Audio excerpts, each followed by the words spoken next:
What's going on, Couch fam? These are my top 10 waiver wire pickups for week 1 of fantasy football. Before we get into the waiver wire list, just want to give a huge shout out to our sponsor, Monkey Knife Fight. Right now, they have a free $5 game on their website. So all you got to do is go to the link below in the description and play more or less. Thursday night football is back. It's Brady versus Dak. So all you got to do is pick more or less for Brady, more or less for Dak. And this one we're doing passing yards. So my projection for Tom Brady Thursday night is going to be around 282.2 pass yards. Yes, that's my projection for Tom Brady. I'm going to see him throwing 3 touchdowns in the first half and then just running the ball all day, every day, keeping Dak off the field, not letting Dak get in any rhythm because Dak is a killer in the fourth quarter. So you just don't want him to get in that rhythm because that's the only chance the Cowboys have of coming back in this game and actually winning, pulling off an upset. So I'm going less for Tom Brady. I'm going more for Dak Prescott. It's 290.5 passing yards for Dak Prescott, more or less. And I'm going with more, projecting Dak Prescott to get around 301 pass yards. So all you got to do is follow the link below in the description. Use promo code COUCH. It's 100% free. $5 free game. So you lose absolutely nothing for new users. So if you're brand new to the site, your first time signing up, you get a free $5 game. Also, if you use promo code COUCH, you'll get a 100% deposit match up to $100 instant match. This is an incredible deal. Also really helps support the channel. Let's go on to the waivers, shall we? Okay, so here are my waivers. So it's about, let's say, I don't know, maybe we can even add 12 guys to this list. It's more than 10. So Marquez Callaway is not even really a waiver add, to be honest. He's owned in about 78% of leagues, so he's not going to be available. But for those of you that are in 10-team leagues or shallow leagues or drafted early for some reason, if your league mates are sleeping, Marquez Callaway is a bona fide wide receiver 1, at least on his team. Possibly has the upside, has the chance of becoming a wide receiver 1, a top 12 wide receiver in fantasy. So he's a must add in pretty much every single league. This is a guy I'm drafting round 10 in drafts. So yeah, you definitely want to add him. Also, you want to, there's a lot of Saints players on this list, right? The Saints have lost Drew Brees from last year. They just cut Latavius Murray. They lost Jared Cook. They lost Emmanuel Sanders. So a lot of changes to this team, and that's why we have a lot of Saints players. So running back Tony Jones should be heavily featured right away week 1 as a traditional running back, while Kamara might be playing more receiver. He seems to be the clear-cut handcuff for Kamara, and it was kind of trending that way. And now with Latavius Murray just off the team, not even on the team anymore, he's really the only guy there that we can see being a handcuff. Very valuable no matter what, if you own Kamara or not. And just wanted to also say that this rookie class is outstanding. I think it's one of the best rookie classes. Look, I might be wrong, but nonetheless, it has the upside of becoming one of the most profound, crazy, amazing rookie classes ever. So if any of these rookie quarterbacks are on waivers and you can afford to roster 2 quarterbacks in your league, or, if you're in a super flex and for some reason these guys are available, I suggest adding them. Even guys like Mac Jones, who doesn't have a lot of rushing upside, has a lot more weapons and is seeming like he's really smart, and he completely outplayed Cam Newton. So let's see what he can do. Zach Wilson, a lot of upside. Everyone knows Justin Fields is a stud. Trey Lance is insane upside, most upside out of any rookie quarterback. And of course, Trevor Lawrence, the golden boy. I mean, come on. People have been scouting Trevor Lawrence since he was a child. I think most of these guys, if not all of them, should be owned in a lot of leagues. I guess if you're in a 10-team league, maybe not all of them. But if you're in a 12-team league, I think almost all these guys should be rostered.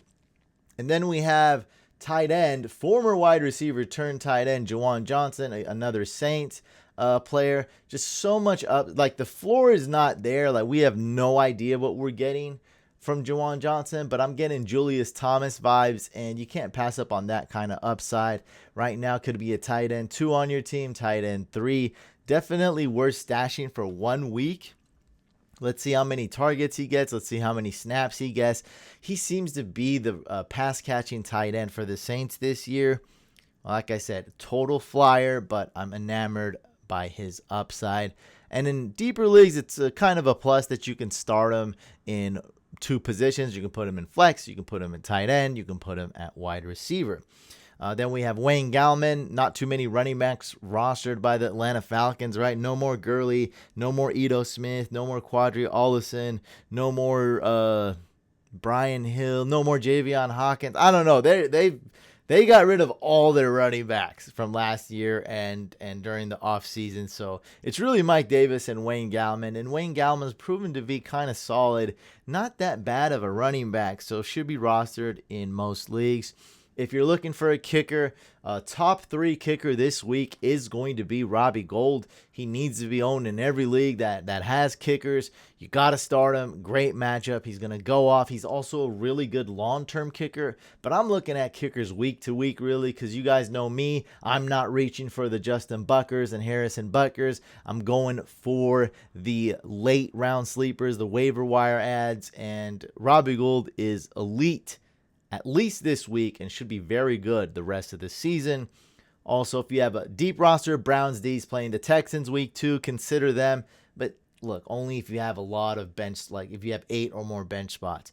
Evan McPherson, now not necessarily the best matchup this week or anything like that, but I love this rookie. He's could be a phenom. I think he's a phenom. Could be the next Younghoe Koo. We'll see. We'll see what happens, but I think he's so talented and so good. Needs to be rostered in more leagues. He's owned in about 0 to 1% of leagues, so that's pretty low. Another kicker this week going against the Texans is Josh Lambo. That's the Jaguars kicker.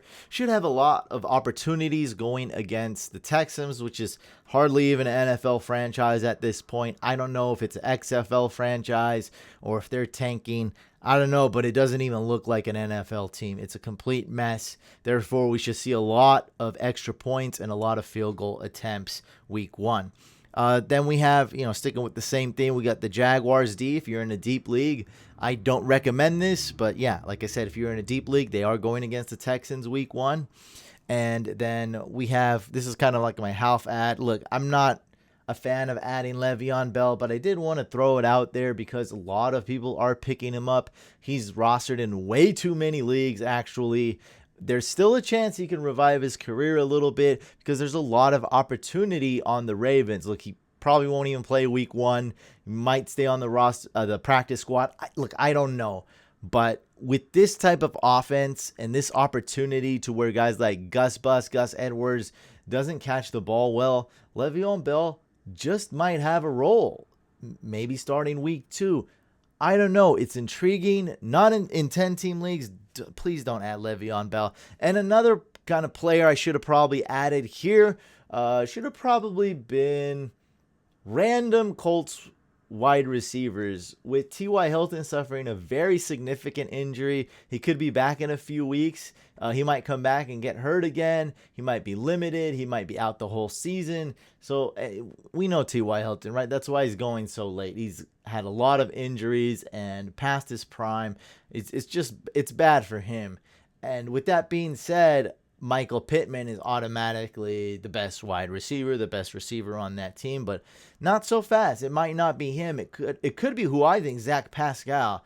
But that's really a guess. It could be Paris Campbell. So it's probably going to be one of those 3. There's also other options there as well, and there's probably not going to be one alpha guy used every week. That's probably not going to be the case. So just throwing that out there, if you do need a wide receiver, you can go get a random Colts wide receiver because Michael Pittman's not available, but Paris Campbell's available in a lot of leagues, and Zach Pascal's available in almost every league. So I did want to throw that out there as well. Thank you so much for watching this video. Make sure you go to the link below in the description. Go to Monkey Knife Fight. Use promo code COUCH. Play that free $5 game. Even if you don't use the picks that I recommend, just hit up that free $5 game. Really helps support the channel, guys. Make sure you subscribe to Fantasy Couch YouTube channel. Make sure you subscribe to our second YouTube channel, Fantasy Couch Podcast. Smash that thumbs up. I might be going live soon. Maybe. I don't know. So make sure you subscribe. Make sure you got bell notifications turned on just in case I go live. you never know what happens when you go live. Peace out, guys.